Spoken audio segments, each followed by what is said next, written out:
அரசு சாராயத்துக்கும் அவன் குடிச்சதுக்கும் என்ன வித்தியாசம்? அவன் மெத்தனால கலந்தா நீ எத்தனால கலக்கிற? 150 ரூபா பாக்கெட்டில் என்ன இருக்குது போட்டு வாங்குறாங்களே, அது என்னத்தை தான் கலக்கிறாங்க அரசு?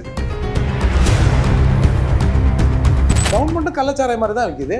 வெறும் தண்ணி, இந்த ஸ்பிரிட்டு பவுட்ரு போட்டு கொதிக்க வச்சு பாட்டிலில் ஊற்றி கொடுத்துட்றாங்க. இது எப்படி பிராந்தி ஆகும்? ஏயா இந்த மாதிரி அவன் விற்றா அது கள்ளச்சாராயம், நீ விற்றா டாஸ்மார்க் நல்லா சாராயமா? வீட்டு விலக்கு வேணும்னா தமிழ்நாட்டுக்கு மட்டும் கொடுன்னு கேட்பாங்களாம். மது விலக்கு மூடனா இந்தியா முழுக்க மூடட்டும் அப்படின்னு சொல்கிறாங்கல்ல. அதனால் இப்போ அரசு இதை அவ்வளோ எளிதாக யாரும் வந்தாலும் மூட முடியாது தான் நான் பார்க்குறேன். பூரண மது விலக்கு வரவே வராதுன்றீங்க. திமுக அரசு செய்ய மெத்தனாலுங்கிறது சாதாரண ஒரு கெமிக்கலை போய் நீங்கள் போய் கன்சாமி கோயிலில் வாங்குங்க, கம்பெனியோட அந்த லெட்டர் இருந்தால் தான் கொடுத்து அவன் செக் பண்ண பிறகு தான் அதை கொடுப்பான். அப்படி இருக்கிற போது எப்படி இந்த லார்ஜ் அமௌண்ட் ஆஃப் மெத்தனால் ஈஸியாக வந்ததுன்னா அரசியல் உள்ளவர்கள் இல்லை அதிகாரத்தில் உள்ளவர்களோட தொடர்பு இல்லாமல் இது வராது. இல்லை ஒரு நாள் நடக்கும் சார். ஒரு வட்டச் செயலாளர் துணை இல்லாமல் நீ ஒரு ஏரியாவில் அரசு விற்கிற மதுக்குட்டி கூட எதுவுமே பிளாக்ல வைக்க.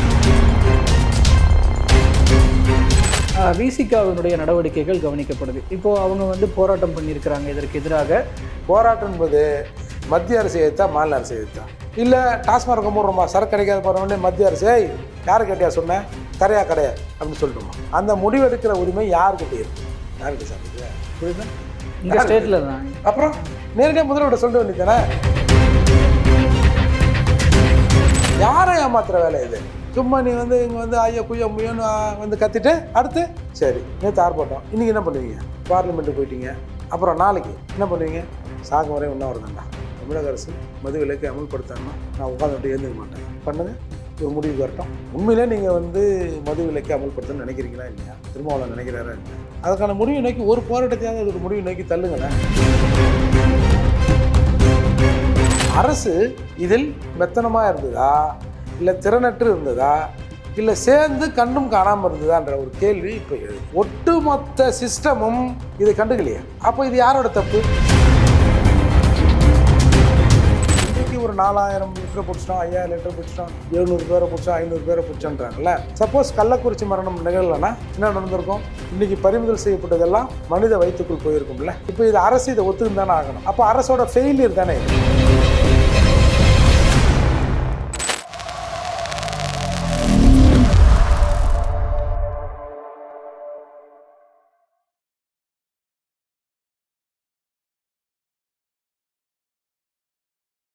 ஐத்தமிழ் நேயர்கள் அனைவருக்கும் அன்பு வணக்கம். இன்றைய சிறப்பு நேர்காணலில் நம்மோடு இணைந்திருக்கிறார் வழக்கறிஞரும் புரட்சி தமிழகம் கட்சியினுடைய நிறுவன தலைவருமான திரு ஏர்போர்ட் மூர்த்தி அவர்கள். அவரிடம் தற்போது பேசுபொருளாக உள்ள கள்ளக்குறிச்சி விஷச்சாராய மரணங்கள் குறித்து பேசலாம். வணக்கம் சார், நல்லா இருக்கீங்களா? நல்லா இருக்கு. இப்போது ஆனால் ஒரு தமிழ்நாட்டில் ஒரு சோக சம்பவமாக கள்ளக்குறிச்சியில் மெத்தனால் கலந்த கள்ளச்சாராயம் அது குடிச்சு நிறைய பேர் இறந்து போயிருக்காங்க. ஒரு 59 பேர், இன்னும் அதிகமாகலாம் அப்படிங்கிற தகவல்கள்.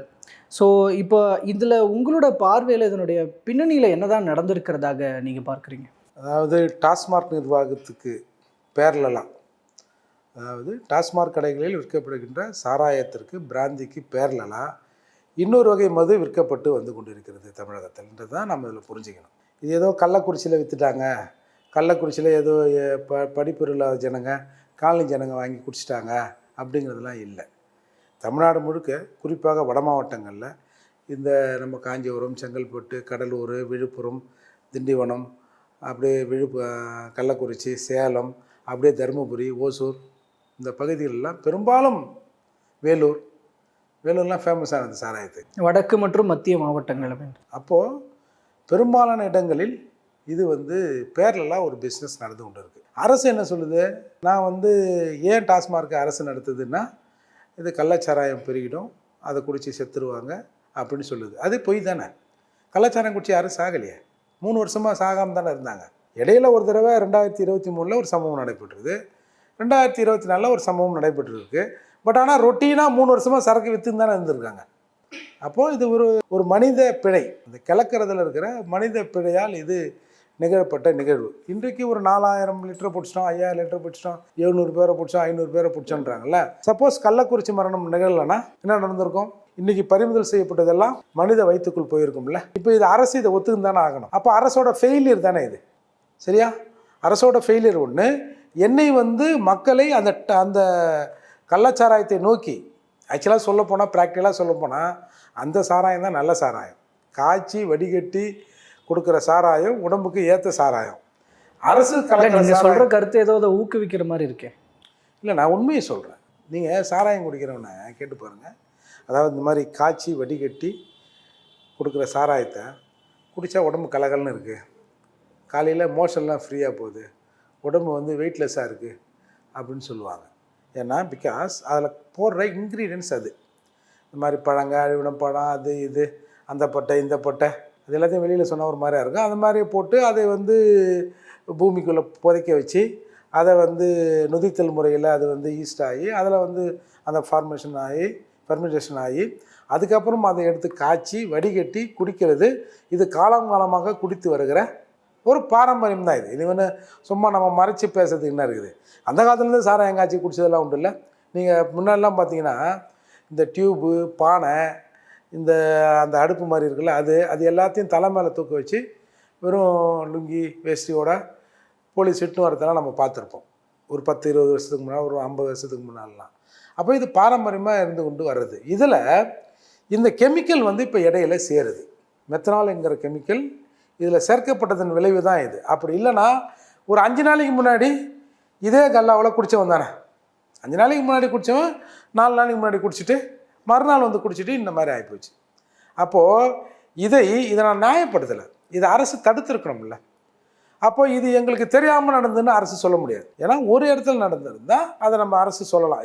ஏன்னா எங்கேயோ ஒரு மூலையில் விற்றுந்துக்கிறான், ஏதோ ஒரு மலை மேலே விற்றுந்துக்கிறான், அது என்ன அரசு என்ன தெரியுமா? அது கீழே கம்யூனிகேஷனே இல்லைன்னு கூட சொல்லலாம். ஆனால் பெரும்பாலான இடங்களில் இந்த சாராயம் விற்கப்படுகிறது, இயல்பாக நடக்கிறது ஒன்று. அப்போது அரசு இதில் ஃபெயிலியர் மெத்தனமாக இருந்ததா, இல்லை திறனற்று இருந்ததா, இல்லை சேர்ந்து கண்டும் காணாமல் இருந்ததான்ற ஒரு கேள்வி இப்போ எழுது. இல்லை, சம்பவம் நடந்த இடத்துலேருந்து மதுவிலக்கு துறையினுடைய அலுவலகம் இருக்கிறது 3 கிலோமீட்டர் டிஸ்டன்ஸில் தான் இருக்குது அப்படின்னு ஒரு ஆர்டிக்கிளையும் படிக்க முடியுது. ஒரு மதுவிலக்கு அந்த கலால் இருக்குது, பக்கத்துலேயே சம்பவம் நடந்திருக்கு அப்படிங்கிறதும் சொல்லப்படுது. அப்போது என்ன அர்த்தம்? எல்லாருக்கும் தெரிஞ்சு தான் அது நடந்தது. தெரியாமல் ஒரு மனித தவறு நடந்தது, அதனால் இன்றைக்கு வெளி உலகுக்கு தெரிய வந்திருக்கு. இப்போ கள்ளக்குறிச்சி சுற்று வட்டார பகுதிகளில் இருக்கிற பல கட்சிகள் இன்றைக்கி ஆர்ப்பாட்டம் பண்ணுறேன், அது பண்ணுறேன், இது பண்ணுறாங்களே, அவங்களுக்கு தெரியாதா அந்த ஊரில் விற்றது தெரியாதா? அப்போ இது ஒரு அசாதாரண சூழல் ஏற்பட்டதால் இன்றைக்கு இது பேசு பொருளாக வருது. இதில் வந்து அரசு தன் தவறை மறைப்பதற்கு டக்குன்னு ஒரு 10 லட்சத்தை ரிலீஸ் பண்ணுது. நான் என்ன சொல்கிறேன், இப்போ ஏற்கனவே வந்து மரக்காணம் பகுதிகளில் ஒரு 10 லட்ச ரூபா ஆளு கொடுத்த அரசு எதுக்கு கொடுக்குது? ஒரு குடும்பத்தில் ஒரு தந்தை எழுந்துட்டார்னா அந்த குடும்பத்தை வழிநடத்துவதற்கு வழி இல்லை. அப்போ அந்த வாழ்க்கை கொஞ்சம் அதை ஒட்டி போகணுன்றதுக்காக தானே கொடுக்குறாங்க. ஏற்கனவே 10 லட்சம் கொடுத்தாங்கல்ல, அவர்களோட வாழ்க்கை நிலை போன 1 வருஷத்துக்கு முன்னாடி 10 லட்சம் கொடுத்தோம். இப்போது அந்த குடும்பம் என்ன லெவலில் இருக்குன்னு அரசுக்கிட்ட ஏதாவது டேட்டா இருக்குமா சொல்லுங்கள்? 10 லட்சம் கொடுத்தவன் அவன் வாழ்ந்தானா, இல்லை அவங்ககிட்ட எவனா பிடிங்க போனானா, இல்லை தொலைச்சிட்டானா, இல்லை திரும்பவும் நம்மக்கிட்டே அந்த 10 லட்சத்தை கொடுத்துட்டாங்களா டாஸ்மார்க் வழியாக அப்படின்னு ஏதாவது ஒன்றை அரசு பார்த்துருக்கா? அப்புறம் எதுக்கு நீ 10 லட்சம் தர? அந்த மக்களின் மறுவாழ்வுக்கு தானே தர. அப்போ அந்த மக்கள் மறுவாழ்வு அடைஞ்சானா, புனரமைப்பு ஆனானா இல்லையான்னு அரசுக்கிட்ட ஏதாவது இருக்கா? அப்போது அரசு இதை எதுக்கு கொடுக்குது? இல்லை, இப்போ 10 லட்சம் கொடுத்தது சரி, அதை சரிவர கண்காணிக்காதது தவறுன்றீங்களா? சார், சரி தவறுன்னு இன்றைக்கி அது ஒரு டிஸ்கஷன் போகுது. நான் அரசின் பார்வையில் நீங்கள் எதுக்கு 10 லட்சம் கொடுக்குறீங்க? அவங்கள வாழ்க்கை தரம் இந்த மாதிரி மாறிப்போச்சு, இந்த மாதிரி திடீர்னு ஒன்று ஆகிப்போச்சு, அவங்க என்ன பண்ணுவாங்க, அவங்கள நம்ம பார்க்கணுன்னு கொடுக்குறீங்கல்ல, அது அந்த நிலைமையில் அந்த குடும்பம் இருக்கான்னு இன்றைக்கி அரசுக்கிட்ட இருக்குமா? நீ செஞ்ச தப்பை மறைப்பதற்கு நீ கொடுத்துருக்கேன்னு சொல்கிறேன் நான். அதே மாதிரி தான் இங்கே இந்த நிர்வாகம், அரசு, நான் நிர்வாகத்தினா மாவட்ட நிர்வாகத்தோடு இதை முடிச்சுக்க நான் விரும்பலை. அரசு, முதல்வர், தலைமைச் செயலகம் வரை இது தவறு இருக்குன்ற நான். அப்போது இவர்கள் செஞ்ச தவறை மறைப்பதற்கு தான் இவங்க பணம் கொடுக்குறாங்க. இப்போ என்ன நடக்குன்றீங்க? கொஞ்ச நாள் அங்கே பிடிச்சேன், இங்கே பிடிச்சேன், அதை பிடிச்சேன், இதை பிடிச்சேன்னுவாங்க. அதுக்கப்புறம் திரும்பவும் எங்கேயாவது ஒரு இடத்துல தருமபுரி பக்கம் இல்லை வேறு ஏதாவது ஒரு மாவட்டத்தில் இந்த மாதிரி நடந்தால் திரும்பவும் அங்கே வந்து போய் போலீஸ் போட்டு திரும்பவும் பிடிப்பாங்க. இது ரொட்டீன் ஒர்க். இது அரசுக்கு தெரிந்தே இந்த விஷயம் நடந்திருக்குன்னு தான் நான் சொல்கிறேன். ஓகே. இல்லை, இப்போது இந்த விஷயத்தில் வந்து இந்த 10 லட்சம் கொடுக்கறது அப்படிங்கிறது வந்து இப்போது ஒரு பக்கம் இந்த சரி தவறு அப்படிங்கிற ஒரு விஷயம்.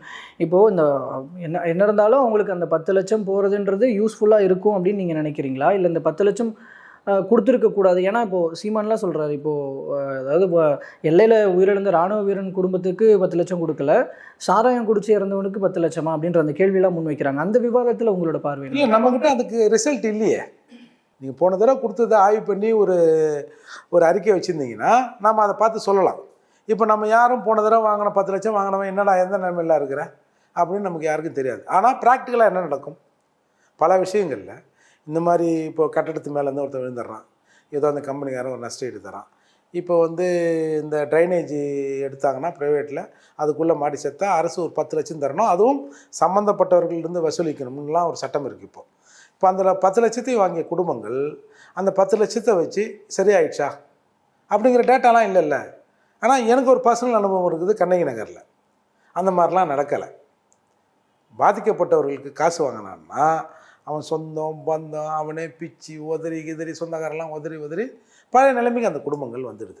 அப்போது அந்த பணம்ங்கிறது நேரடியாக அந்த பணம் அவர்கள்கிட்ட போய் சேர்றது ஒரு பலனை தராதுன்னு தான் நான் பார்க்குறேன்.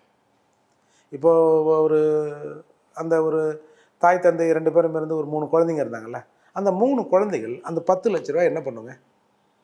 அவங்களுக்கு கார்டியனாக ஒருத்தன் வராங்கன்னு வச்சுக்க. சப்போஸ் அவங்க நல்லவளாங்க இருந்துட்டா ஒன்றும் பிரச்சனை இல்லை. மாறி இருந்தால் தானே நமக்கு பிரச்சனை. அப்போது இப்போ ஒரு அப்பா செத்து போகிறாரு, வீட்டில் 2 புள்ள இருக்கான், 10 லட்ச ரூபா கொடுக்குறாங்க சார் செக்கு, அம்மா பேர்லேயோ யார் பேர்லேயோ மாற்றிடுறாங்க, இவனுக்கு போய் எடுக்கிறான்னு வச்சுங்க. இந்த 10 லட்சத்தை வச்சு இவங்க என்ன பண்ணுவாங்க நீங்கள் நினைக்கிறீங்க? திரும்பவும் இதில் பாதி முக்கால்வாசி எங்கே போவோம்? திரும்பவும் கொடுத்த அரசுக்கே போய் சேர்ந்துடும், டாஸ்மார்க் வழியாக. அதால் வேறு ஏதாவது ஒரு மாற்று வழியை அரசு யோசித்திருக்கணும் அப்படிங்கிற நிலையிலிருந்து தான் சீமான் போன்றவர்கள்லாம் சொல்கிறோம். அது இல்லாமல் நம்ம அரசு காசுலேருந்து கொடுக்காத இதை வந்து அந்த வியாபாரத்தில் ஈடுபட்டவன் அந்த சொத்துக்களை ஜப்தி பண்ணி அதிலிருந்து அரசு எடுத்துக்கினாவும் செய்யணும். முதல்ல நீங்கள் கொடுத்துட்டு அந்த எவ்வளோ அமௌண்ட் கொடுத்தீங்களோ அதை வந்து அவனோட சொத்துக்களை பறிமுதல் பண்ணி அரசு கருவூலத்தில் சேர்க்குறோம்ல, அந்த வேலையை செய்யணும். இப்போ இன்றைக்கி சிறைப்பட்டிருக்கவங்க என்ன பண்ணுவான்? ஒரு 10 நாள் ஒரு நல்ல பெரிய அட்வொகேட்டை வச்சு, இல்லை ஒன்றும் டிஸ்டர்பே வேணாப்பா, ஒரு 6 மாதம் ரெஸ்ட் எடுக்கிறேன், நான் வந்து இந்த கள்ளச்சாராய மரணங்கள்லாம் மறையட்டும், ஒரு 6 மாதம் கழித்து நம்ம வெளியில் வந்துக்கலாம். அப்போது ஏற்கனவே சம்பாதிச்சு வச்சு காசை வச்சு ஒரு சஃபிசிகேட்டட் லைஃப்பை ஜெயிலுக்குள்ளே அனுபவிக்கலாம்ல. காசு இருந்தால் நல்ல சஃபிசிகேட்டடாக உள்ளே இருக்கலாம். அப்படி இருந்துட்டு கூட வருவாங்கல்ல. அப்போது அரசுக்கு தானே நட்டம். அப்போது அந்த மாதிரி சில மாற்று வழிகளை அரசு யோசிக்கணும். அப்படின்றதால தான் இந்த 10 லட்சத்தில் ஒரு சர்ச்சை வருது.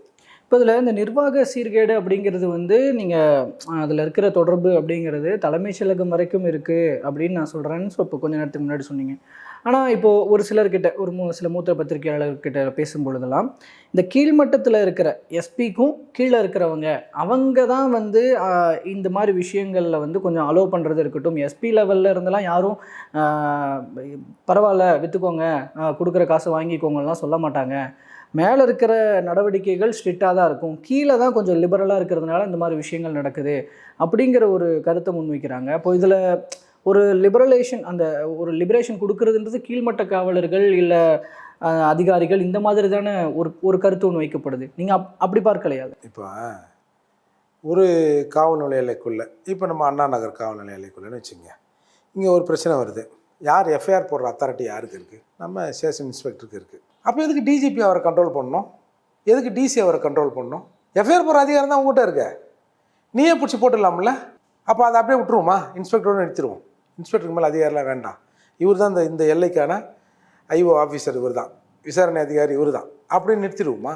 அப்போ தப்பு பண்ணால் மேலே இருக்கிறவங்க தண்டிக்கிறாங்கல்ல. அப்போது கீழே இருக்கிறவங்க ஒழுங்காக செய்கிறாங்களா இல்லையான்னு பார்க்க வேண்டியது யாரோட பொறுப்பு? மேலே இருக்கிறவங்க பொறுப்பு, காவல்துறை. சரி, காவல்துறையும் ஒழுங்காக செயல்படுதா அப்படின்றதுக்காக தான் உளவுத்துறை ஐஜி, டிஐஜி, டிஜிபி அப்படிலாம் வச்சுருக்கோம். நேரடியாக எந்த நேரம் வேண்டுமானாலும் உளவுத்துறை உயர் அதிகாரிகள் முதல்வரை சந்திக்கலாம். ஏன்னா உளவுத்துறை தான் இந்த நாட்டையே நடத்துது. உளவுத்துறை ஃபெயிலியர்னால் எல்லாமே இங்கே ஃபெயிலியர் ஆகிடும். அப்போது உளவுத்துறைங்கிறது வந்து சும்மா இந்த நாட்டில் இது நடக்குதுங்க அப்படின்னு சொல்கிறது மட்டும் அதோட வேலை இல்லை. ஒரு விஷயம் நடக்குதுன்னா இந்த மாதிரி இந்த விஷயம் நடக்க போகுது, இதை இன்னார் செய்ய போகிறான், இதை தடுப்பதற்கான வழி இது 3ம் சேர்த்து தான் வந்து உளவுத்துறையோட வேலை. அப்போது நேரடியாக முதல்வரோட தொடர்பு இருக்கிறவங்க இதை செய்யலைன்னா என்ன என்ன பிரச்சனை? நாளைக்கு முதல்வர் கூப்பிட்டு என்ன அது இந்த மாதிரிலாம் நடந்திருக்கு, இந்த மாதிரி நடக்குது, உனக்கெல்லாம் ரிப்போர்ட்டே வருது இல்லையா? ஏன்னா காவல்துறையை மீறி ஒரு ஸ்டேஷனில் ஒரு எஸ்பிசிஐடி இருப்பாங்க, மாவட்ட அளவில் எஸ்பிசிஐடி இன்ஸ்பெக்டர்ஸ்லாம் இன்ஸ்பெக்டர் இருப்பாங்க. அவங்களோட வேலை, எஸ்பிசிஐயோட வேலை என்ன? ஒரு ஸ்டேஷனில் என்ன நடக்குது, அந்த இன்ஸ்பெக்டர் என்ன பண்ணுறாரு, வர விஷயத்தில் எஃப்ஐஆர் போடுறாரா, இல்லை சிஎஸ்ஆர் போடுறாரா, இல்லை பஞ்சாயத்து லிஸ்ட்டில் எல்லாத்தையும் சேர்த்து விட்டுறாரா, அப்படிங்கிற பிரச்சனையை பார்ப்பது தான் அந்த எஸ்பிசியோட வேலை. அவங்க நேரடியாக இங்கே மாவட்ட எஸ்பிக்கும் தலைமை எஸ்பிக்கும் ரிப்போர்ட் பண்ணுவாங்க. இது எதுவுமே நடக்கலையே, ஒட்டுமொத்த சிஸ்டமும் இதை கண்டுக்கலையே. அப்போ இது யாரோட தப்பு? உன் பொறுப்பு. நீ தான் வந்து உளவுத்துறை பொறுப்பு. இந்த நாட்டில் நடக்கிறதெல்லாம் உன் கண்ட்ரோலில் தான் வரணும், நீ தான் தெரிஞ்சு வச்சுருக்கணும். இல்லை, அப்போ இந்த விஷயம்லாம் முதல்வருக்கு தெரிஞ்சு அவர் இதை தடுக்காமல் விட்டுட்டாரு அப்படின்னு சொல்ல வரீங்களா? முதல்வர் இதுமாரி கவனம் செலுத்தலைன்றேன். இப்போ முதல்வர் தான் கள்ளக்குறிச்சியில் விற்றுங்க, எங்கள் ஆளுங்கள்லாம் விட்டு அங்கே பண்ணீங்க இங்கே பண்ணீங்கன்னு அவர் சொன்னார்னு சொல்ல வரல. இதை பார்க்க வேண்டிய கடமையிலிருந்து முதல்வர் தவறி இருக்கிறார். அதாவது எனக்கு விஷயம் தெரியாதுன்றதுக்காக நான் வந்து நிரபராதி இல்லை, சட்டப்படி அது ஒத்துக்க முடியாது. எனக்கு அது தெரியாதுங்க, நான் தெரியாமல் செஞ்சுட்டேங்கன்னா சட்டம் விட்டுருமா? அப்போ இந்த மாதிரி விஷயம் நடக்குதுன்னு எனக்கு தெரியாதுங்கன்னு முதல்ல சொல்ல முடியுமா? அப்போ எதுக்கு கலால்னு ஒரு பிரிவு வச்சுருக்கோம், சிஐயுன்னு இங்கே ஸ்டேட் லெவலில் எதுக்கு ஒரு யூனிட் வச்சுருக்கோம்? இப்போ டாஸ்மார்க்கில் வியாபாரம் குறையுதுன்னா இந்த சிஐயு தான் கண்காணிக்கும். என்ன கண்காணிக்கும்? போன மாதத்தில் எவ்வளோ விற்பனை, இந்த மாதத்தில் எவ்வளோ விற்பனை, ஏன் இந்த விற்பனை இந்த மாவட்டத்தில் குறைஞ்சிருக்கு, உடனே இவங்க டீம் அனுப்பி வேறு ஏதாவது போதை அங்கே விற்கப்படுதா பாரு, டாஸ்மார்க் வியாபாரம் குறைஞ்சிருக்கு அப்படின்லாம் பார்க்குறதுக்கெல்லாம் பிரிவு வச்சுருக்கோம்ல. அப்படி இருக்கும்போது ஒட்டுமொத்தமான ஃபெயிலியர் தானே. அதை நம்ம உளவுத்துறையோடு நிறுத்த முடியாதுல்ல. என்னை வேலை வாங்குறவன் உனக்கு அது தெரிஞ்சிருக்கணும்ல. அப்போ இதில் முதல் தவறு செய்தவராக யார் வருவார்? அரசு, முதல்வர் தான் வருவாங்க. அந்த நடைமுறையில் தான் நம்ம இதை சொல்கிறோம். இப்போ இதற்கு போன வருஷம் நடந்த அந்த ஒரு சம்பவத்துக்கு அப்புறம் ஒரு ப்ராப்பர் நடவடிக்கையோ இல்லை அந்த மக்கள் மத்தியில் ஒரு விழிப்புணர்வோ இதெல்லாம் பயன்படுத்தாதீங்கன்னு சொல்கிறதோ எடுக்கப்பட்டதா? எந்த அளவுக்கு? திரும்ப திரும்ப நீங்கள் வந்து மக்கள் விழிப்புணர்வு அடையணும், இவன் இன்னசென்ட் ஆகிறான், இவன் கொஞ்சம் விவரமானவன்லாம் சொல்லாதீங்க. இன்றைக்கி பல பேர் அதை கிளப்புறாங்க. வந்து ஜனங்க எப்படி போய் குடித்தாங்க, நீங்கள் ஏன் அதை குடிச்சிங்கன்னு பெரிய தலைவர்களாக கூட போய் கேட்குறாங்க. இது என்ன ஒரு அறிவு கட்டத்தனம் இது? குடிக்கிறதுக்கான வாய்ப்பை ஏற்படுத்தி கொடுத்தது யார்? அரசு தானே. நீங்கள் சொல்லலாம் டாஸ்மார்க்கே திறந்து வச்சுருக்கேன்னு, நீ நொட்டு அதில் 150 ரூபான்னு ஒரு குவார்ட்டர்னு வைப்பேன், நான் வாங்கி குடிப்பேன், எனக்கு அது நான் போதைக்காக குடிக்கிறேன், தப்பு தான், போதைக்காக குடிக்கிறேன், நான் அந்த மாதிரி ஆகிட்டேன், எனக்கு அது எட்டலை, திரும்ப ஒரு 150 குடிக்கிறேன், அப்போ நான் சம்பாதித்த எல்லாத்தையும் உங்கள்கிட்ட அவுத்துட்டு போயிடணும், அப்படி தானே? அரசாங்கம் வந்து 5000 கோடியை வந்து இந்த வியாபாரத்தை இம்ப்ரூவ் பண்ணுன்னு சொன்னாங்க. யாரும் குடிக்க சொல்லி வற்புறுத்தலையாங்க சார்? யாரும் குடிக்க சொல்லி வற்புறுத்தலையே, இது அவங்கவுங்க உரிமை தானே. சரி, உரிமைன்னா இப்போது சாராயம் குடிச்சவங்களுக்கு எதுக்கு 10 லட்சம்னு கேட்குறாங்கன்னா, கொரோனாவில் மூடிந்தப்ப அதை யாரை குடிக்க சொன்னாங்க அப்படின்ற பாயிண்ட் ஆஃப் வியூவில் தானே. நான் இப்படி திருப்பி கேட்குறேன், கொரோனாவில் மூடிந்தப்போ எவனோ சாராய கடையை தரங்க, பிராந்தி கடையை தரங்கன்னு போராட்டம் பண்ணலையே, அப்போ எப்படி வாயை மூடின்னு கம்முன்னு இருந்தோம்? எப்படி சார் இருந்தோம்? நீ திறந்து வச்சிருவேன், ஏன்டா வந்து குடிக்கிறேன்னு கேட்பேன், என்னை குடிப்பதற்கும் பழக்கப்படுத்திடுவேன். குடிப்பதுன்றது இந்த சமூகத்தில் ஒரு சோஷியல் ஸ்டேட்டஸ் அப்படின்னு ஒரு நிலைமை வந்த பிறகு வந்து திமிர் எடுத்து குடிக்கிறவன் இருக்கான், ஸ்டைலுக்கு குடிக்கிறவன் இருக்கான். நானெல்லாம் கஷ்டப்பட்டு வந்துக்கிறேன், கொஞ்சம் குடிச்சிட்டோம்னா போய் வீட்டில் போய் தூங்கலாம், உடல் வெளியே போக்கும் அப்படின்னு நினைப்போட குடிக்கிறவன் இருக்கான். இப்படி ஒரு சமூகத்தையே நீ குடிக்காரனாகிட்டு உன்னை நான் வற்புறுத்துறேனா, கையை பூசி ஏற்றுனா, நீ டாஸ்மார்க் மூடு, பூட்டை போடு, எவனா பூட்டை வச்சு சரக்கு எடுக்கிறானா பார்ப்போம், ஒரு போலீஸை போடுங்க, உடைப்பானா? அப்போது குடிப்பதற்கான வழிவகை செஞ்சது யார்? டாஸ்மார்க்கையும் திறந்து வச்சுருங்க, கள்ளசாராயத்தையும் ஓட்ட விட்றீங்க, இல்லை ஓடுறதை நீங்கள் கண்டுக்கல. நாங்கள் சீப்பாக இருக்குன்னு நாங்கள் போய் குடிக்கிறேன். நான் 3 வருஷம் குடிச்சுன்னு தானே இருந்தேன். இதே வந்து கருணாபுரத்தில் 3 வருஷமாக குடிச்சுன்னு இருந்தாங்களா இல்லையா? யாராவது செத்தாங்களா? ஒரு நாளில் மிஸ்டேக் வந்தவுடனே ஜனங்க மேலே தப்பு, அதிகாரி மேலே தப்பு, போலீஸ் மேலே தப்பு, ஏன் டாஸ்மார்க் தான் திறந்துச்சிருவோம், அங்கே போய் குடிக்க வேண்டியது தானே, ஏன் நிறைய குடிக்கிறீங்க, கொஞ்சமாக குடிக்க வேண்டியது தானே, 60 ரூபாய்க்கு வாங்கி நீ வந்து அதை பாதியாக்கி 30 ரூபா சரக்கு குடிச்சிட்டு 30 ரூபாய்க்கு வச்சுருந்தா கண்ணு போனதோட போயிருக்கும், உயிர் போயிருக்காதுல்ல அப்படின்னா நீ பல அறிவாளிகள் பேசுகிறான்ல. ஏன் அந்த சூழ்நிலை தமிழகத்தில் ஏற்பட்டது, இல்லை ஏன் அந்த சூழ்நிலை கள்ளக்குறிச்சியில் ஏற்பட்டது அப்படிங்கிறத ஒரு ஆய்வு பண்ணோம்ல. சாதாரணமாக நீங்கள் சும்மா ஏழை எளிய மக்கள் தானே, ஏன்னா நீங்கள் போய் குடிக்க போனீங்க, அப்படி குடிக்கிறேன்னா இங்கே வந்துருக்க வேண்டியது தாண்டான்றது எப்படி சரியாக இருக்கும்? அது மட்டும் இல்லாமல் அரசு சாராயத்துக்கும் அவன் குடித்ததுக்கும் என்ன வித்தியாசம்? அவன் மெத்தனாலில் கலந்தா நீ எத்தனால கலக்கிற? 150 ரூபா பாக்கெட்டில் என்ன இருக்குது? 150 ரூபா அந்த கோட்ரு வாங்குறாங்கள்ல, அது என்னத்தை தான் கலக்கிறாங்க அரசு?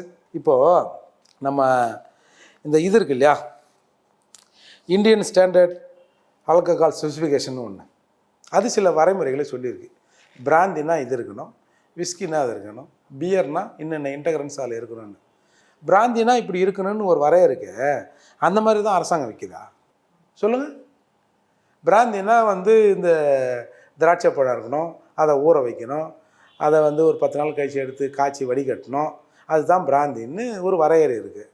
கவர்மெண்ட் அப்படி தான் பண்ணுதா? கவர்மெண்ட்டும் கள்ளச்சாராய மாதிரி தான் விற்கிது. வெறும் தண்ணி, இந்த ஸ்பிரிட்டு பவுட்ரு போட்டு கொதிக்க வச்சு பாட்டிலில் ஊற்றி கொடுத்துட்றாங்க. இது எப்படி பிராந்தி ஆகும்? ஐயா, இந்த மாதிரி அவன் விற்றா அது கள்ளச்சாராயம், நீ விற்றா டாஸ்மார்க் நல்லா சாராயமா? அதை குடிச்சு காம்பினேஷன் தப்பாக போச்சு, டக்குன்னு செத்துட்டான். இதை குடிச்சு ஒரு 10 வருஷம் 5 வருஷம் கழிச்சு சாக போகிறான். ஒழிக்கணும்னா இப்போ எல்லாத்தையுமே ஒழிக்கணும் அப்படின்னு சொல்லுவாங்க. ஆமாம், மூடுங்க, மூடி பாருங்க, கொஞ்ச நாள் மூடுங்களேன், என்ன தான் நடக்குதுன்னு பார்ப்போம். அப்போ மூடுவதற்கு உங்களுக்கு இல்லை, ஒரு தரப்பு கருத்து அப்படி மூடிட்டா டப்புன்னு எடுத்த உடனே எல்லாத்தையும் மூடிட்டோன்னா இங்கே விளைவுகள் வேற மாதிரி இருக்கும். எல்லாருமே வந்து இந்த மாதிரி இந்த பாதையில், அதாவது கள்ளச்சாராயத்தை நோக்கி நகர்ந்துருவாங்க, இல்லை நிறைய பேர் உடல் உபாதைகள் வந்து பாதிக்கப்படுவாங்க. இதுதானே அரசு தரப்பில் சொல்லப்படுற ஒரு தகவலாகவும் இருக்குது. அப்போ அதனால தான் படிப்படியாக குறைக்கணும் அப்படின்னு. சரி சார், அப்போ இப்போ டாஸ்மார்க்கும் விற்று அந்த சாராயமும் விற்றுருக்கு, அதுக்கு என்ன போய் சொல்கிறீங்க? இப்போ டாஸ்மார்க்கு மூன்று அரசாங்கம், அதுக்குன்னு தனி பிரிவு வச்சுருக்கிற அரசாங்கம், கள்ளமது விற்றா பிடிங்க, அப்புறம் எப்படி இவன் குடிக்கிறான்னு பார்ப்போம். செய்யணும்ல. அதாவது அரசு வருமானத்தில் 3இல் 1 பங்கு டாஸ்மார்க்லேருந்து வருது. இந்த 3இல் 1 பங்கு வரலன்னா அரசாங்கம் கவுந்துடும். அதுக்காக ஜனங்களை குடிக்க வச்சு கவுக்க வைக்கிறாங்க தான் நான் பார்க்குறேன். அப்போது அரசின் வருமானத்தை ஏதாவது மாற்று வழியில் உயர்த்துங்க. மக்களோட டிமாண்ட் இது. சாராய கடையை மூடு, வந்து மூடுன்றாங்க, மூடுங்களேன். இல்லை அப்படி தான் போதை வேணால் கள்ளுக்கடையை தரங்களேன். டொமஸ்டிக் ஆல்கஹால் சாப்பிடுவோம், போதையை சாப்பிடுவோம், என்ன கெட்டு போட போகுது? என் உடம்பு பாதிக்கும், நான் குடிக்காமல் இருக்கக்கூடாதுன்னு நீ நினைக்கிறல்ல, எனக்கு கல்லே போகுதுன்னு இன்றைக்கி ஒரு குரல் எழுந்திருக்கு, அது நடத்துங்க. அப்போ உங்களுக்கு இதில் என்னன்னா, இந்த டாஸ்மார்க்கில் வந்து ஒரு 30% லீக்கேஜ் இருக்குல்ல, அந்த லீக்கேஜ் இவங்களை மூட வைக்காது. அவர் சொன்னதே 30ன்னா அது ஒரு 10-20 முன்ன பின்ன இருக்கும். ஒரு நியரிங் ஒரு 50% வந்து பர்சனல் லீக்கேஜ் இருக்கும். அதில் அந்த லீக் அழிஞ்சு போகும். அதால் இவர்கள் எந்த காலத்துலையும் இதை மூடுறதுக்கு முன் வர மாட்டான். மூடுறான்னா இந்தியா முழுக்க மூட சொல்லியா? உங்கள் ஊரில் நீங்கள் மூடுங்கயா? இல்லை, இந்திய அளவில் இளைஞர்கள் வந்து போதைக்கு அடிமையிட்டான். அதால் மோடிக்கிட்ட சொல்லி, மத்திய அரசு சொல்லி இந்தியா முழுக்க மூட சொல்லு. நல்லா இருக்குல்ல? நீட் விலக்கு வேணும்னா தமிழ்நாட்டுக்கு மட்டும் கொடுன்னு கேட்பாங்களாம், மது விலக்கை மூடுனா இந்தியா முழுக்க மூடட்டும் அப்படின்னு சொல்கிறாங்கல்ல. அதால் இப்போ அரசு இதை அவ்வளோ எளிதாக யார் வந்தாலும் மூட முடியாது தான் நான் பார்க்குறேன். இப்போது இதில் வந்து இப்போது தற்போதைய மரணங்களுக்கு இந்த மெத்தனால் அதிகமாக கலந்தது அப்படிங்கிறது தான் ரீசன். அப்படின்ற போது மெத்தனால் பயன்பாடு கண்காணிக்கப்படுவதற்கான தனி நடவடிக்கைகளும் ஒரு பக்கம் எடுக்கப்படுறது உண்டு. இப்போ அதில் வந்து ஒரு பெரிய தொய்வு ஏற்பட்டிருக்கு, பிரச்சனை ஏற்பட்டுருச்சு, அதுதான் இதற்கு காரணம் அப்படின்னு பார்க்குறதா? சார், மெத்தனால் கலக்கெல்லாம் செத்துருக்க மாட்டான். மெத்தனால் கலக்காத சாராயமும் தப்பு தானே? அதை எப்படி நீங்கள் அலோவ் பண்ணீங்க? இப்போ அப்போ உங்களுக்கு வந்து பிரச்சனை மெத்தனால் தான், அப்படி தானே? ஏன்டா நீ மெத்தனால் கலந்து விற்ற? மெத்தனால் எங்கேருந்து வந்தது? அப்போ நீங்கள் சிவியராக கவனம் செலுத்தலையோ அப்படின்னு நான் கேட்குறேன். அப்படி நினைக்கிறீங்களான்னு கேட்குறேன். இல்லை, உண்மைதான். இப்போ நீங்கள் இந்த கைது பண்ணணுங்கள, இவனுங்கெல்லாம் பாருங்கள் பாவமாகறாங்க. அந்த சின்னதுரையை தவிர மிச்சம் எல்லாமே பாவமாக தான் இருக்கிறான். ஒரு கட்டாக ஒரு 1 லட்ச ரூபாய் கையில் கொடுத்தோம்னா கை கால் உதிரும் போலகுது, அப்படி இருக்கிறாங்க. இப்போ நம்ம கோவிந்தராஜ் இப்போ 3 வருஷமாக விற்றாரு, அதுக்கு முன்னாடி பல வருடங்கள் விற்றுக்கிறாருன்றாங்க. அந்த மாதிரி விற்று ஒரு வசதி உள்ள ஆள் மாதிரியாக இருக்கிறாங்க. அப்போ இதற்கு பின்னாடி யாரோ இருந்து இதை இயக்குகிறார்கள். யாரோ ஒரு ஒயிட் காலர், ஒரு பேட்சா, அதாவது இந்த மாதிரி ஒயிட் காலர்ஸ்கள் பல ஆயிரம் பேர் தமிழகத்தில் இருப்பான். அவங்க வரைக்கும் இது போக மாட்டேங்குதுல்ல. இப்போ அந்த ஊரில் இருக்கிற சின்னசாமி ஒரு புரோக்கரை வச்சா அதை போய் வந்து அந்த மெத்தனாலை வாங்கியிருப்பார். மெத்தனாலுங்கிறது சாதாரண ஒரு கெமிக்கலை போய் நீங்கள் போய் கன்சாமி கோயிலில் வாங்க முடியாது. கம்பெனியோட அந்த லெட்டர் ஹெட் இருந்தால் தான் கொடுத்து அவன் செக் பண்ண பிறகு தான் அதை கொடுப்பான். அப்படி இருக்கிற போது எப்படி இந்த லார்ஜ் அமௌண்ட் ஆஃப் மெத்தனால் ஈஸியாக வந்ததுன்னா, இது வந்து அரசியல் உள்ளவர்கள், அதிகாரத்தில் உள்ளவர்களோட தொடர்பு இல்லாமல் இது வராதில்ல. இப்போ அந்த கம்பெனிக்காரனும் தெரியுமில்ல. இதை கொடுத்தா நம்ம உள்ளே போயிடுவோம், இவன் வந்து எங்கன்னா போய் கலக்கி கிளி மாட்டானா நம்மளை மாட்டி விட்ருவான்னு கம்பெனிக்காருக்கும் தெரியும்ல. அப்போது அவனுக்கு யார் வந்து பார்த்துக்கலாம், நாங்கள் இருக்கிறோம், இதை பண்ணுங்க அப்படின்னு சொன்னது யார்? இல்லை அதை விற்கிறவனை கூட அவனாக கூட இருந்திருக்கலாம்ல, அந்த அரசியல்வாதியாக கூட இருந்திருக்கலாம்ல, அவங்களோட பினாமி கம்பெனியாக கூட இருந்திருக்கலாம்ல. இப்போ ஒரு பக்கம் காவல்துறையினர் இதெல்லாம் தடுக்கணும்னு நினச்சாலும் அரசியல் அழுத்தங்களால் அவங்களாலே தடுக்க முடியாமல் போகுது அப்படின்னு நினைக்கிறீங்களா? இல்லை, சில அதிகாரிகள் வந்து இவங்களாக கூட போய் கேட்பாங்க, என்னையா நம்ம ஊரில் ஒன்றும் இல்லையான்னு. பெரும்பாலானவர்கள் இந்த மாதிரியான விஷயங்களை வேணான்னு தான் போலீஸ்காரங்க பார்ப்பாங்க. இன்ஸ்பெக்டர் லெவலில் வேணாம், இதுக்கே ஏதாவது ஒன்று ஆகிப்போச்சு நம்ம தாலியாக இருந்துடும் அப்படின்னு பார்ப்பாங்க. ஆனால் கட்சிக்காரன் இருக்கான்ல, நாங்கள் 10 வருஷம் கழிச்சு வந்துக்கிறோம், இன்னும் உங்கள் இஷ்டத்துக்கு நீ பண்ணுறோம், இதோ அங்கே விற்கிது இங்கே விற்கிது, நீ என்ன ஊரில் இல்லாத இன்ஸ்பெக்டர் இதை பேசுகிறியா, அமைச்சர்கிட்ட பேசுகிறியா, நான் பார்த்துக்கிறியா, உனக்கு பிரச்சனை, உனக்கு ஏதாவது பிரச்சனை வந்தால் நான் பார்த்துக்கிறேன், எங்கள் அரசு தானே நான் பார்த்துக்கிறேன்னு பேசுவாங்க. அதுக்கு மரியாதை அதிகாரிகளை மிரட்டுவாங்க, அதுக்கும் மசின்லாம் ட்ரான்ஸ்ஃபர் பண்ணுவாங்க. நீ போயா, நீ இல்லைன்னா என்னையா, வேற என்ன ஒருத்தரை போட்டு நாங்கள் செஞ்சுக்க போகிறோம் அப்படின்னு.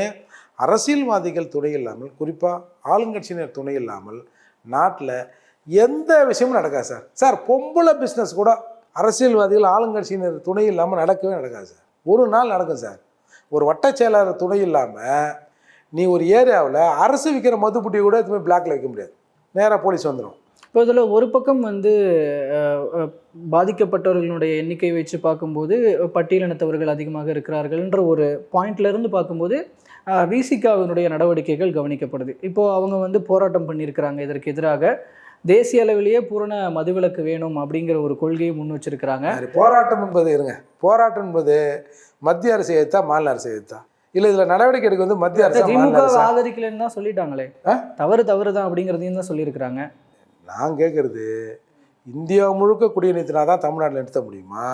இல்லை தமிழ்நாடு ஒரு சட்டத்தை போட்டு இது நாலுலேருந்து எப்பா டாஸ்மார்க்கை மூடுறோமா, சரக்கு கிடைக்காதுப்பா, இல்லை டாஸ்மார்க்கை மூடுறோமா, சரக்கு கிடைக்காது போகிறோன்னே மத்திய அரசு ஏய் யார் கேட்டியா சொன்னேன், தரையா கிடையாது அப்படின்னு சொல்லிட்டோமா? அந்த முடிவெடுக்கிற உரிமை யார்கிட்ட இருக்குது? யார்கிட்ட சார் இருக்குது? இப்படின்னா இந்த ஸ்டேட்டில் தான். அப்புறம் நேரடியாக முதல்வர்கிட்ட சொல்ல வேண்டியதானே, சார் இந்த மாதிரி அட்டகாசம் ஆகுது, எல்லாம் இதில் குடிக்கிறான் அதில் குடிக்கிறான், பசங்க வந்து பீரை வாங்கி பள்ளிக்கூட பசங்களாம் அதில் குடிக்குது, இன்றைக்கி வந்து எங்கள் ஏரியாவுக்கு போனால் அந்த அந்த கவர்மெண்ட்டை வந்து இந்த சாராய கடையை மூட சொல்லுங்க முதல்ல அப்படின்னு எல்லா ஜனங்களும் சொல்கிறாங்க சார், கொஞ்ச நாள் மூடுவோம் சார் அப்படின்னு இங்கே கேட்க வேண்டியதானே சார்? ஆர்ப்பாட்டம் பண்ணணும், ஏன் கம்முன்னு இருந்த அப்படின்னு ஒரு கேள்வி வரும். நாங்களும் ஆர்ப்பாட்டம் பண்ணி மதுவிலக்கு அமல்படுத்த சொல்லி மத்திய அரசுக்கிட்ட சொல்லியிருக்கிறோம். சிம்பிள். ஏன் வேங்க வயலில் என்ன பண்ணீங்க? முதல் ஆர்ப்பாட்டம் பண்ணது நாங்கள் தான். இல்லை, முதல்வருக்கு கோரிக்கை, முதல்வரிடம் வலியுறுத்துகிறோம் அப்படிங்கிற பாயிண்ட்டும் இருந்துச்சே. நீ வள்ளுவர் கோட்டத்தில் கத்த தேவலன்ற நான். வள்ளுவர் கோட்டத்தில் கத்துறதுக்கு எம்எல்ஏ எம்பி இல்லாதவன் பல பேர் இருக்கான் சார், அவன் போய் கத்தணும் சார். அங்கே நீங்கள் பேச வேண்டிய இடம் எது? இனிமேல் ரோட்டில் நிற்கிற நீ ரோட்டில் கத்துறதுக்கு சட்டமன்றத்தில் போய் பேசு. எங்கள் பெரும்பான்மையான எங்கள் சமூக மக்களிடையே இது விற்கப்பட்டிருக்கு, எங்கள் ஏரியாவில் விற்றதால் நாங்கள் செத்துருக்கோம், போன தடவை மீனவர் ஏரியாவில் விற்றதால் மீனவர்கள் அதிகமாக செத்தாங்க, அதால் இது உழைக்கின்ற மக்களின் உயிரை படிக்குது, அதால் அரசு அதையும் நிறுத்து இதையும் நிறுத்து, குடியே வேண்டாம் அப்படின்னு எங்கே கேட்டிருக்கணும்? யாரை ஏமாத்துகிற வேலை இது? சும்மா நீ வந்து இங்கே வந்து ஐயா குய்யா முய்யோன்னு வந்து கத்திட்டு அடுத்து என்ன பண்ணுவீங்க? சரி, நேற்று ஆர்ப்பாட்டம், இன்றைக்கி என்ன பண்ணுவீங்க? பார்லிமெண்ட்டு போயிட்டீங்க, அப்புறம் நாளைக்கு என்ன பண்ணுவீங்க? சென்னைக்கு வந்து 24ஆம் தேதி ஆர்ப்பாட்டம் பண்ண முடியல, அந்த கோரிக்கையோட முக்கிய அம்சம்னா மதுவிலக்கு தானே. சாகும் வரை உண்ணாவிரதம்டா. தமிழக அரசு மதுவிலக்கை அமல்படுத்தாமல் நான் உட்காந்துட்டு ஏந்துக்க மாட்டேன். பண்ணுங்கள், ஒரு முடிவுக்கு வரட்டும். தமிழ்நாடு முழுக்க மாவட்ட தலைநகரங்கள் எங்களுடைய பொறுப்பாளர்கள் சாகும் வரை உண்ணாவிரதம். எங்கள் மக்களை வந்து மீட்டெடுக்கிறதுக்கு வேறு வழி தெரில எங்களுக்கு. எங்கள் அரசுக்கிட்ட சொல்லி பார்த்தோம், அரசாக பார்க்கணுன்னு பார்த்தோம், பண்ணலை. சரி, அவர்கள் கவனத்தை நாங்கள் வந்து எங்கள் பக்கம் இழுக்கிறதுக்கு, இல்லை அவர்களை எங்கள் முடிவின் பக்கம் அவரை வலிப்பதற்கு நாங்கள் உண்ணாவிரதம் இருக்கிறோம். பண்ணுங்கள். அந்த மாதிரியான நடவடிக்கைகள் இல்லாத வரைக்கும் இது ஒரு கண் துடைப்பு தான் எடுத்துக்கிறதா? அப்போ வேற என்ன? அதுக்கு தான் நான் வேங்க வேலை சொன்னேன். வேங்க வேலைக்கு நீங்கள் என்ன பண்ணீங்க? முதல் நாங்கள் தான் ஆர்ப்பாட்டம் பண்ணோம் தெரியுமா? சரி பண்ணிவிட்டு வேற அழுத்தம் கொடுத்துக்கின்னு எங்கடா அழுத்துறீங்க? கொடுத்துனுக்குறோம்பா, அதெல்லாம் வந்து எங்களுக்கு அந்த பிரச்சனை மட்டும்தானே. அடுத்து ஒருத்தர் மூத்தத்தை குடித்தான், அவனுக்காக போனோம்.